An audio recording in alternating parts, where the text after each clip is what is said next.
everybody, this is the thejonnymar, and I am continuing with Final Fantasy III for the PSP. So my last episode, we got through the sewers underneath Amur, and we got the levy grass shoes.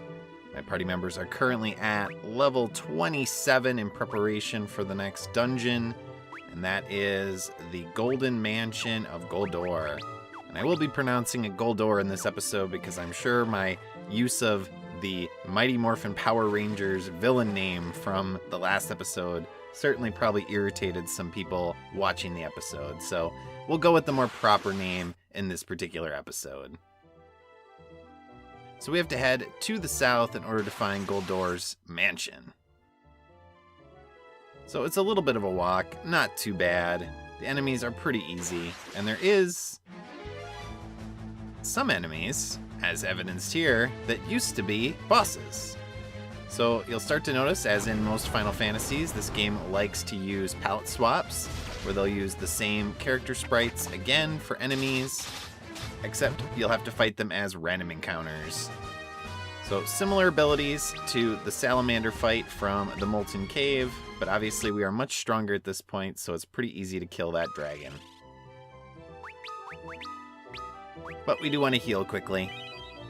So to the east here is a forest, and in that forest is actually a chocobo. So it's a chocobo forest, right? And I like to grab the chocobo to ride it across the bottomless swamp, or bog, because I like the idea of putting these levy grass shoes not on our party members, but on the chocobo. So as you can see, the chocobo can get across, and no, that doesn't work. So if you don't have the levy grass shoes, you cannot cross it with the chocobo. That is not an exploit. But here we are in Goldor's Manor. So Goldor's Manor is pretty straightforward. You're going to be fighting lots of golden creatures, golden bears, golden knights, golden soldiers, so on and so forth. I think some flying creatures as well. They are not terribly difficult depending on your level. They're going to do some physical damage, of course, so you do want to be careful of that. But my characters at this point, being at level 27, they're pretty powerful. And that's why I am at that current level. So all of these rooms to the side here are actually locked, and so you have to use either a magical key, or you have to have a thief in the first slot of your party. So if you have a thief in that particular party slot, then they will open the locks automatically. Or if you don't have a thief, you can use magical keys to open them. So 3 of the 4 rooms in the previous area are empty. They don't have anything in them. This room is actually the only significant room that has treasure in it. So we get a golden sword. Well, that sounds pretty exciting. That must be very powerful. No, it's not. Only an attack power 5. It is simply to sell. And you'll notice that pretty much all of these chests contain all golden swords. Now that's good because they are worth quite a bit of money. So once we leave here and get back to Amur, we can sell off all these golden swords for a pretty hefty profit. Now fortunately, they're not all golden swords, so the final chest here actually does have a significant item, if you're using the monk class, and that is the wyvern claws. So if you are using the monk class for this particular area, or in the future, those are going to be helpful. But now we have to head back to the main area. So while most of the areas, the rooms in the previous part of the manor actually don't have anything going on, there is one particular room that we do have to go to continue forward. And that is the northeast room. So we'll quickly finish off these enemies and head back to the main kind of hub area of the manor. This golden motif. Nice little effect here. Everything made out of gold. Hence his name, right? Goldor. But we're going to open up this particular door with the thief, and then we'll head in. And then there's a hidden path to the left of this room. It's not super hidden, but hidden enough, I suppose. So then we want to head through a few more rooms, and then we'll get to the Goldor fight. Now, one of the interesting things about the NES version of this game, I've never actually tried it in this version, is that the enemies in this area are actually susceptible, and more susceptible, to the spells like Toad and Minnie. So if you remember in Final Fantasy II from my playthrough, if you watch that, I used the Toad and mini spells as well as teleport to kill a lot of the enemies, because as those got stronger in power, they actually would kill off most enemies pretty quickly automatically. They did not have resistance to those abilities. The same thing can happen in here and in future dungeons. So some of the enemies will not have a resistance to those abilities, and depending on what your job level is with your white mage or your black mage, you can use those abilities to kill enemies instantaneously. But they do have to be pretty powerful in terms of your job level. But here we have Goldor. He has a golden crystal, of course, the earth crystal, and he does not want us to take it, so he's gonna attack us. And he is wearing, as you might expect, golden armor.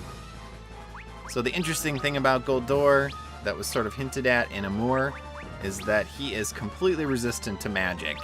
So in the NES version, he just has max magic resistance. You can still damage him with magic, but it will do a little bit of damage as opposed to the normal amount of damage. But in the remakes, as you will see here, he is completely resistant to magic. So magic will do no damage. So that's why, again, you want to use mostly physical attackers for your party members in order to do significant damage to him. Otherwise, this battle is going to take a pretty long time. There isn't a ton to really be aware of with Goldor. Now that's annoying. He can put up the protect spell, which, as you might expect, considering we're doing mostly physical attacks here, that's going to significantly prolong the battle. Although it's still not going to be a very long battle.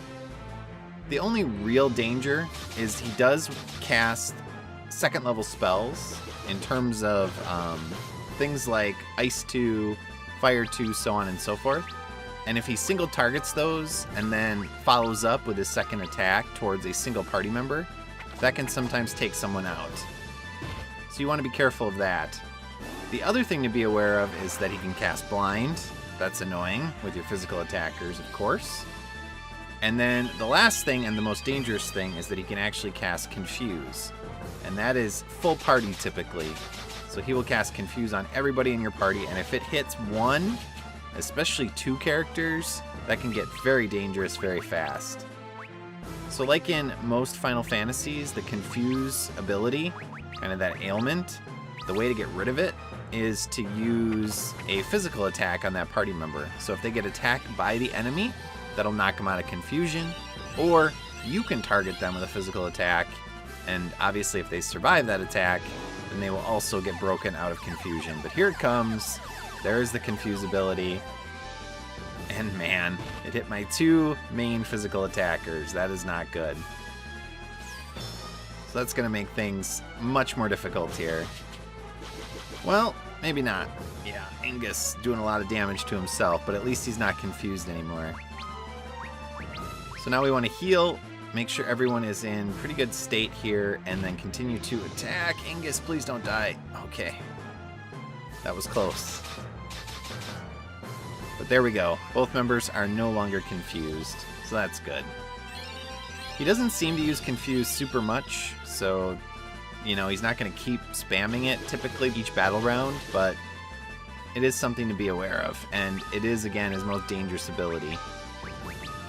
So he has about 9,000 hit points, so we're doing roughly, you know, 1,000 to 1,500 per battle round here. Oh man, here comes the Thunder 2 spell. Yeah, it's not so bad when it's multi-targeted. It's when it's single-targeted, and like I said, then he follows it up with an attack on the same character. That's when it gets very dangerous. But overall, he's not super tough. And he doesn't have anything worthwhile to steal either. So, don't worry about that. Even if you are using a thief. Uh-oh. Critical, and down he goes. Oh man. Luneth, you are the stealer of the kills with your criticals. So Goldor is defeated. We get some experience as usual, job experience, and of course, lots of money. And there he is. Well, hopefully he will repent. Give us the crystal. No, he's not going to. He says, to heck with you, if I can't have it, I'm just gonna destroy the Earth Crystal. Who cares about the consequences? So he shatters it into a bunch of pieces, and then he runs away, like a true villain. But he does leave us with the key in order to unlock our airship.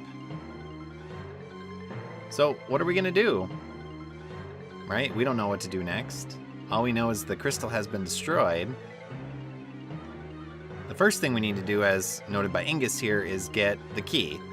So don't leave without the key, because you will need it, and so if you do leave, you'll have to come back for it. You don't have to walk all the way out, we can use the teleport spell. So we'll do that, we'll head outside, and then we're going to head back to Amur. Nice little throne here. So I will meet you outside.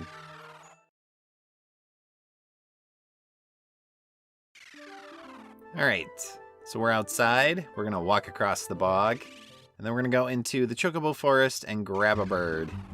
There's actually a second chocobo forest in this area, which is really interesting because they only can go on this one little landmass here that we're currently on, which is not very big. And so the reason why there's this second forest over here is just perplexing to me, but it is what it is. So we're going to head back to our ship. We're going to unlock it. Now we can access the rest of the world. But before we do that, let's head into Amur. There's a few things to do. We need to sell off a bunch of our stuff, including all of those golden swords. We'll do some inventory management, and most importantly, we have some new letters to read, including the next in a line of our side quest letters. So Sid is going to tell us about his first date with Mrs. Sid, and he's going to talk up the village of Geisel again. They have great tasting veggies, and don't tell me women aren't into that. Well, some are. So we're going to switch out some of our party members here. We have another letter from Taka as well. Not much of consequence, but necessary to continue on with the letter chain. He talks about getting old. We all are getting older. I'm getting old. You're getting old. Unless you're not. Unless you're reverse aging, in which case, great, I guess, maybe, I don't know. But the most important letter is for Ingus. So that is a letter from Princess Sarah, and this is a key letter. So this is the beginning of another part of a side quest. So she notes that her pendant has broken, and she wants to know if we can help her. So we actually have to head back to the castle and talk to her personally, and then we have to head back to the surface world, and then the next area we're going to go to after doing a little bit of side questing is actually going to be where we can find the person to help with that pendant. So that's important. Now, how we find out where that is, where the next important area is we need to go to the inn. So we're going to sleep at the inn, and then there's a person at the inn who will tell you about the next major city in the surface world, which is called Saronia. So my next episode, we're going to head to some secondary areas, some side areas, and then we'll head to Saronia to continue with the main quest. So as always, viewers, thanks for watching. I hope you enjoyed this episode, and I will see you all next time. So long.